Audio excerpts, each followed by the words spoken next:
Mind your health. You got to mind your health. Mind your health. Treat yourself. You got to mind your health.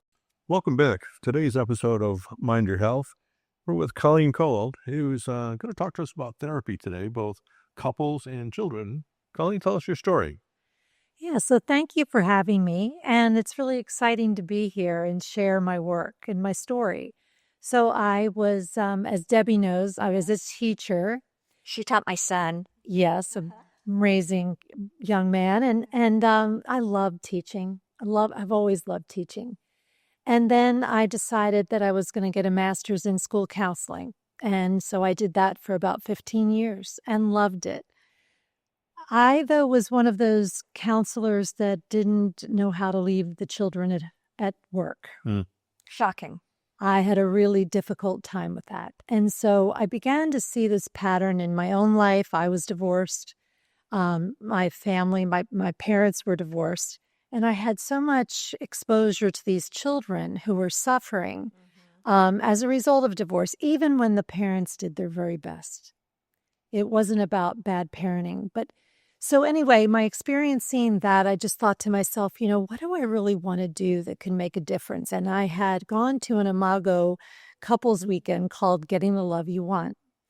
And that was transformative for me. So it's Imago. Is that an acronym? It's actually Latin for mirror image. And what that really means is that we didn't pick our partner arbitrarily. For some people, for me, I think it's a spiritual connection that we're drawn to this person, not only because they're wonderful and we fall in love, but also unconsciously that as a partnership, we are there to help become each other's healers. Yeah. But it doesn't feel like that. Right. It feels like when we're fighting over something tiny that blows up, it feels like, why did I marry this person? What happened to the person that I married originally? But that we all reenact that conflict until we have a deeper understanding of the conflict. So I went to the workshop and I learned so much about myself and who I was in relationship and what I was bringing to relationship that was getting in the way of me getting the love I wanted. And so that was really profound for me. And so with that, I decided I'm going to finish some school and I'm going to get licensed in Imago relationship therapy. And so that's how it began. And you have worked in that field, but you took it one step further. As always, it's growth experience for you. You are now teaching the teachers. Yeah. So let's talk a little bit about where that is going for you and how it's evolving nationally for you. Well, it's international. Yeah. It's the Imago Training Institute is Imago therapists from all over the world. We are in, I don't even know how many countries, 56 countries, from South Korea, South Africa, very popular in Europe, very popular in the major cities. However, in our region, we have 2 Imago therapists in our entire state and very few along the coast. So before I completely retire, one of my plans is I'm not taking new clients right now. I'm really spending my time teaching. But before back to teaching. Yeah, it's such a full circle of what I love to do, which is then empower other therapists who may resist seeing couples because it's really hard work. But the Imago training makes it easy because of the structure and the meta theory that it's based upon. And let's talk about that because it is a very structured therapeutic orientation. And let's talk about that. Well, the structure is really in the dialogue. So the dialogue is the safety with which we create for the couples to talk about hard things. So I say that every couple comes into my office. One person is generally the octopus, and the other person is typically the turtle. And typically the octopus has made the appointment. We have to come in and see you. We've got to tell you who that usually is. Well, it's ironic that sometimes it's actually the male, right. But it's really the person that's showing up with a lot of anxiety around the relationship that's able to verbalize the anxiety. The turtle is equally anxious, but is really protecting the relationship by not talking. It's not that they don't think there's a problem or that they're trying to hide from it. They just don't want to make it worse. Right. Just going to avoid it. Let it go. Yeah, that this too shall pass, and it's really not that big of a deal, unless it is a big deal, then Right. it looks very different. But most couples have the same core scene in every argument, just with a different outfit. Oh, interesting. Mhm. What does an Imago session look like, or how does a couple come, and what are the expectations? That's a great question. So I believe that when they come in, my first job is to create safety for them with me. Okay. So we, in our training, do a lot of work around realizing that I, as the therapist, am bringing my own dynamics Sure. to the room, Your own bias. my own bias. And that is why the training is a parallel process, because the therapist is going through her own look at my hidden parts, my lost self, my prejudices. What do I really believe about affairs? What do I really believe around biracial marriages? Like any kind of bias that I might carry unconsciously or consciously Correct. to the room. Because my job then is if you were the couple, you are not my client and you are not my client. It is that space between you. And that all goes into the quantum theory of connection. If my science teachers ever knew I was teaching quantum physics in very bite-sized pieces, they But would you all. are. I am. They would roll over in their graves because I was avoiding that like the plague. But it's so fascinating to me to think about the energy that even the three of us are sharing right now. Do we feel connected? Do we feel threatened? Can I pick up on things from you that may be in my story that are unconscious? Right. And then think, oh, he doesn't like me, or Mhm. she wants me to go faster, or the stories in our brain. And so once the therapist can really examine what he or she is bringing into the room, we can really be present for that space between the couple and help them feed and nurture that space in a way they've never thought of before. Are there a typical amount of sessions? Is it a structured? Well, I think that is really it depends. I ask couples who are in really big crisis Okay. to say, can you give 6 months to this Okay. work? You've been married 30 years, and we can undo some of this very quickly. So it's definitely a process of learning. I love for them to attend a couples workshop the way I did, because that puts everything on speed dial, because I'm not doing psychoeducation in the session. I'm getting right into the meat of the therapy and help them really uncover the things that they need to uncover so that they can find some real peace in the relationship. Have you ever done any couples therapy? I was thinking that you and I ought to do couples therapy. We could find peace in our relationship. Could we? Well, Are you a turtle or are you an octopus? So it's tough to be pigeonholed, and I can see that. I've been an octopus, but I've also been a turtle too. So I'm not one or the other. yeah, and it oscillates. That's your middle path thing to say. Well, but it's actually a really honest answer. See, That we're not Oh. always turtles. We're not always octopus. Somebody may really be an octopus at home and a turtle at work. Did you hear what he said? No, I He's didn't. always the teacher's favorite. Ah, Is this sort of under the couple's undercurrent dialogue that goes on when you deal with it? always. And the humor is often just the big deflection of hiding, and not for you today, but really but hiding what's underneath, because it requires so much vulnerability of the couple. And it is absolutely frightening to be vulnerable with someone you've kind of believed you're really mad at, you're hurt by, you're struggling so much. So that's why there's so much about creating safety. Can I ask you a question about when you meet with a couple and you think, they really are a wonderful couple? You work under the premise that most couples are together for a reason. Absolutely. Okay. And that reason is worth working on to keep them as a couple. Well, one of the things that Imago therapy does that's different from a lot of therapies is that it's not an individual paradigm, it's a relational paradigm. Got it. What you said is it's here. Yes, and that it's not like, Debbie, you go get fixed with this expert therapist, and you go over here, David, and then we'll come back and then we'll work together. No. Okay. The idea is that you become each other's healers, and I help you learn how to do that. Now, that doesn't mean you don't have individual therapy, but where does the stuff come up? Right. The part where I had to grow and where my husband had to grow. I mean, it was definitely, we were the only people who could do that. Do you find that you watch the couples kind of get on the same page? Well, I think yes, but I think one of the things, going back to your former question, is my belief isn't that if you do the work right, you're going to stay together and be happy. Imago therapy really respects the wisdom of the couple. Ah. And so we're there equal. It's not I'm here Right. and you're there. It is very much we are in this together. I am here to facilitate what you both need. I'm going to take opportunities to push you. It's really the combination of safety and challenge. Safety and challenge. Because we need to be challenged in order to grow. Correct. And it's not easy work.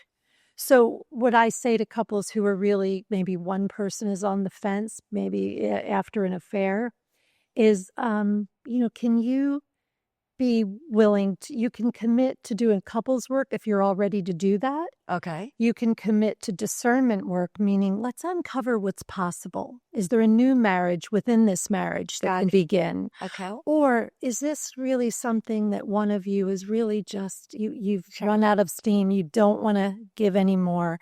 And how do you separate and keep the relationship and create a new one as co-parents, co-grandparents? Exactly. What's the potential? So I'm always looking for the potential. That's the beauty to me of this whole theoretical orientation of Imago therapy, because it doesn't have to be all or nothing, one thing or the other.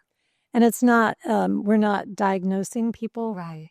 It's not pathological. It is not pathologically based. We believe in our theory that keeps people in a box. It does. And that we would diagnose each.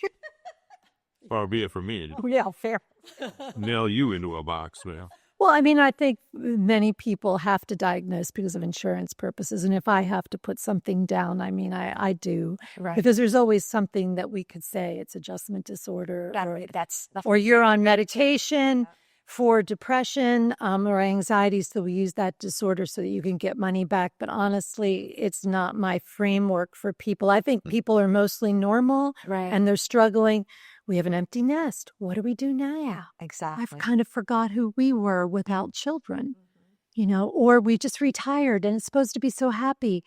And I really miss work, but I came here around all the time now. What do I do? Yeah, what do I do with that, right? So very, very normal issues that really can be addressed. And so for your answer for the other question, how long does it take? It really does depend on the couple, but they are 90-minute sessions. Oh, that's great. Well, with one person, you can do some work in 50 minutes. When you have two, they need to come in. They need to really just settle into the space. There's some nerves, yes. Is there an organization or it's like levels or things that you talk about, like a prescription or a script, I guess, that you follow? Well, no, I guess there is a dialogical process. That's my question. Yes. Okay. That's a great way of saying it. So the way that once they get into the room, I do a centering so that they can settle in, and then we do appreciations, because couples that are listening right now could start this today. Yeah. And you too could start it. Appreciate you. But why? Oh, why not? No, too many reasons to understand. No, I think... Choose one. Choose one. Just one thing. We talked about this before with one of the other guests. I think we complement each other really well. I do too, actually. You have taught me a whole lot about things that I don't think about. The whole sensitive side, the whole counseling side, I had no exposure to. And I appreciate his honesty with me, like, let me get in a question edgewise, please. Every time, right? Every time a guest takes a break, I jump in and he's like, give me a second here. So there's been a lot of learning for both of us about listening, taking breaks. Yeah, it's been great. So imagine it. Know each other that well. Yeah. Wild, isn't it? Yes. But just hearing your appreciations, if you were my couple, and sometimes it is a couple in business together. I mean, my husband and I have a business together, and there's even more opportunity for conflict when you add another layer to whatever you're doing, right? And so what I heard you say, David, might sound like in a session, what I appreciate, it would be very genuine and heartfelt. What I appreciate about you, Debbie, is that you help me see things in a new way. And why that touches me is, and how it's impacted me. Right. And what I've learned about myself through you. Like, we use sentence stems. Exactly. And so, and then what you said about David is, that your excitement can really just overpower a space because of your enthusiasm. But when you ask me to slow down, what that does for me, why that's a gift for me, what I learn about me, what I want to grow within me. So there's a deepening. Like, I had one couple, they were so divided. And the husband was just, when I asked him to appreciate her, 30 years of marriage, couldn't think of one even from way back then. Oh, so mad, right? Yeah. So we kept going. And finally he said, "Oh, I appreciate that you make my lunch every day." You could see her face not exactly thrilled for that Right. one. And then once we went deeper and deeper with the sentence stems, he said, "Annette, why that touches me." And he sat for a minute until the tears came. And he said, "My mother was an alcoholic and she was in bed. I got on the bus at 5 years old and I had to pack my own lunch." Yeah. Then the vulnerability deepens. She sees his pain, connection. Yeah. So it's really a process. So the dialogical process begins with a centering, the appreciation, and then we go into what is coming up for me, my intention for today's session. And then somebody begins and the other partner mirrors. And there's a lot of neuroscience around mirroring. When you really repeat back as much as you can, word for word, what happens to your brain is, I'm not in the, what am I going to say back? Correct. What do I really, even if it's a connecting thing, I'm really, truly listening. Attending. Active listening, right? It's active listening. And what's interesting about what Colleen's saying for the mirroring piece is, have you ever fed a baby? This is what mirroring is. And you feed the baby and the baby opens his mouth and you find yourself. I mean, that's exactly what it is. I think it's what's helped me in my marriage is not only the mirroring to fully understand what she said, but it gives me a time to not say the first thing out of my mouth. That, just take a second to think about what you're about to say. So first I fully understand the point she's trying to make. And then it gives me a second to say, okay, here's how that makes me feel. Or instead of, that's stupid, or saying something that I'm going to regret. How did you learn how to do that? Yeah. Next to Debbie. Wow, I've been marrying her. Well, isn't that Oh, wonderful? No, the problem is I'm 63 and it's a new lesson for me. I've been married for 40 years. What we don't do is, I got married when I was 23. Yeah. We were in love. He just got married. We're married. We're in love. Let's get married. They don't teach you. No. Listen. They don't teach you the appreciation. They don't teach you, and I don't even know who they are. I don't know whose responsibility. But The dreaded my bit. parents had a great marriage, but I didn't learn to appreciate it because my father did. My mother, it just, I wish we did a better job of preparing younger people for life of relationships to begin with, regardless of. And you talk about too in the mirroring too. I had a 40-year relationship with my brother in business, and we were a couple. Yeah, for sure. But just business partners. So you talked about how difficult it is to be spouses in businesses. It's difficult with brothers or family members in business. Brilliant. I never even thought about that. Yeah, I just did a podcast with a man who gives the Berkman assessment, if you're not familiar with that. Yeah. And it really is so wonderful, that assessment for people in business, because it gives you a report how you line up. And my husband and I did it. Yes. And damn, are you allowed to say damn? Yes, you can. And one of the areas that they measure is risk assessment. So he was always having these brilliant ideas. Let's open an office in Charleston. And I would be like, no, no, no. And we'd get into a conflict about that. And then once we took the assessment, he was in the 99th percentile for risk taking, and I was in the first. But just knowing that. Just knowing it in black and white is like, wow, that's just who you are. That's just who I am. then the strategies, how do we work through that? So it became less of he didn't feel like I didn't trust him or that I didn't believe in him. He could just see it as my issue, and then that took the sting out of it all. So you're so right. It's a really, really important point.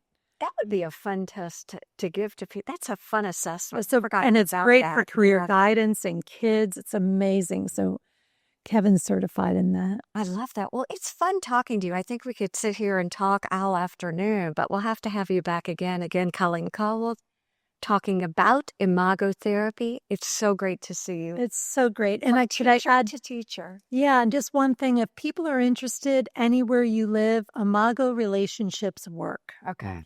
.org. It's really, if you want to learn more about it, that's a great resource. So, and workshops all over the world. All right. Thank you so much, Thank Colleen. you. Thank you all for joining us on Mind Your Health podcast. Stay tuned. Mind your health, mind your health, mind your health, mind your health.